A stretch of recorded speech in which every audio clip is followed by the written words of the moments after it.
আমি আমার ছাদে কি কি গাছ লাগিয়েছি আর কিভাবে এগুলোর পরিচর্যা করি, কিভাবে সার অথবা মাটি প্রস্তুত করি, আর শীতকালীন কি কি সবজি লাগিয়েছি সবকিছুই থাকছে আজকের ভিডিওতে। অবশ্যই আমার ভিডিওটি পুরো দেখার অনুরোধ রইল।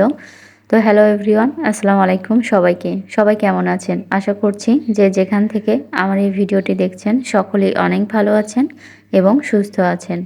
আল্লাহর অশেষ রহমতে আমি অনেক ভালো আছি। তো প্রথমে যেটা বললাম যে কি কি গাছ লাগিয়েছি আর কিভাবে কি করেছি।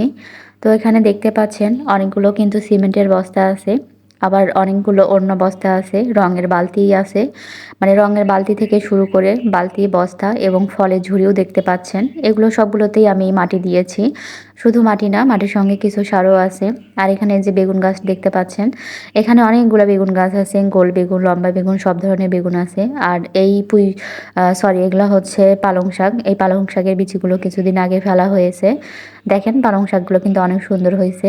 আর এখানে লাল পুঁই শাক, সবুজ পুঁই শাক, আর এখানে একটা করলা গাছ আছে। আর এটা আমার ছোট্ট একটা খামার, এটাতে লেয়ার মুরগি আছে, খুব কম সংখ্যক, খুব যে বেশি তা না, 150টার মতো আছে। তো এভাবেই আমি শুরু করেছি ছোট্ট খামার দিয়ে। যদি কখনো ভালো বেনিফিট আসে, অথবা যদি দেখি যে আমি পারতেছি, তো অবশ্যই আগামী বছর এটা অনেক বড় করে করার চিন্তা ভাবনা আছে।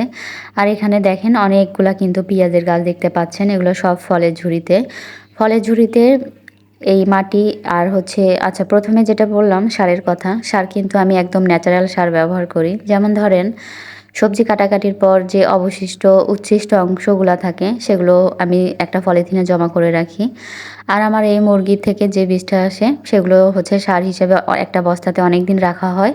তারপর বস্তাতে যখন অনেক দিন রাখার পর ওগুলো কিন্তু সারের মতো হয়ে যায়, তখন কিন্তু আমি এই মাটিগুলোতে দিই। কাঁচা অবস্থায় দিই না, কেননা কাঁচা অবস্থায় দিলে তো আসলে ওখান থেকে গ্যাস বের হয়। তো আর হচ্ছে এই যে দেখেন আমার রঙ্গন ফুলের গাছ আমার 5টার মতো ছিল। এক একটা এক এক কালার ছিল, বা আরও যেগুলো ছিল সেগুলো মারা গেছে। এই কয়টা হচ্ছে ভালো আছে। এখন আপাতত 3টা আছে। আর এখানে ডালিম, তারপরে হচ্ছে মালটা, চায়না কমলা, তারপর অ্যালোভেরা, মানে সব ধরনের গাছ এখানে আছে। আর আমি সবসময় চেষ্টা করি গাছে গোড়াতে মাটিটা কম দিয়ে সারটা বেশি দেওয়ার জন্য। মানে যেভাবে আর কি, যে যতটা পরিমাণ দেওয়ার প্রয়োজন অতটা পরিমাণ আমি জেনে বুঝে তারপর এগুলোতে অ্যাপ্লাই করে থাকি। আর এটা হচ্ছে পেয়ারা। এই গাছে গত বছর অনেক পেয়ারা আসছিল। আমরা, আর পেয়ারাটা অনেক মিষ্টি ছিল, অনেক ভালো ছিল। আমরা গত বছর অনেক খাইছি। আর আমার ডালিমটা কেন জানি বারবার শুধু পোকা খেয়ে নষ্ট করে ফেলে। ডালিমটা কখনোই সেভাবে খাওয়া হয় না। আর হচ্ছে এখানে দেখতে পাচ্ছেন নয়নতারা, এখানে পাথরকুচি। এতক্ষণ পর্যন্ত যারা আমার ভিডিওটির সঙ্গেই ছিলেন তাদেরকে অসংখ্য ধন্যবাদ। আজকের মতো এখানেই বিদায় নিয়ে নিচ্ছি। আসসালামু আলাইকুম।